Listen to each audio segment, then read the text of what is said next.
Well, I was hitching a ride on a narrow, winding country road going up through the hills and the forests, and I was thinking that I had chosen the wrong route to take because it was a long way between towns and there was hardly any traffic.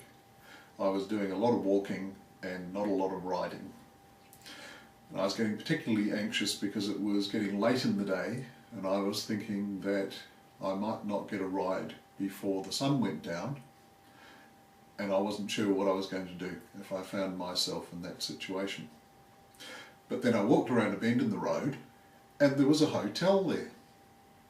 There was nothing else, there was just a hotel, it wasn't a town or anything. But there were heaps of cars in the car park, so I suspect that it was the local watering hole for the farming community. So I thought, I'll just stay here across the road from the hotel, and if a car comes past I might get a ride, and if it doesn't I can go across to the hotel and stay there for the night. So I'm standing there and this obviously very drunk man staggers out of the bar of the hotel, stumbles his way across the car park. He's fumbling with his keys trying to get into his car. This wakes up 2 or 3 dogs that were asleep on his back seat, who start jumping around and barking. He revs his engine a couple of times and then he comes tearing out of the car park, spraying gravel and dust behind him. And he pulls up in front of me and leans over and says, "G'day mate, jump in."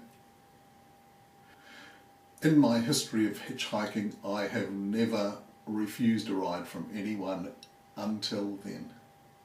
There was no way I was going to ride with this guy. He was totally unfit to drive. He was going to have an accident, he was going to kill himself. I didn't want to be part of that. So I said, "No thanks, I'll be right." He looked really annoyed.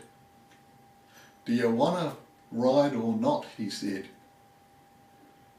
I said, "No, it's all right. I think I'm going to go across to the hotel and stay there for the night." He said, "Oh well, you then," and drove off up the road over the hill into the sunset. Good riddance. A minute or two later I hear a car coming the other way. I look up the road and it's the same guy, coming back over the hill, coming back down the road again. As he comes past me, he leans out the window and yells out, "I'm not even going that way anyway." Don't go hitchhiking. It's a very, very dangerous thing to do. It was dangerous years and years and years ago when I used to go hitchhiking, and it's even more dangerous now. Or maybe I'm just older and wiser and I can see the dangers more clearly than I did then. But it's a dumb thing to do. There are lunatics out there.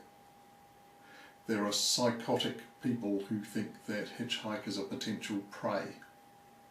And there are incredibly dangerous drivers out there.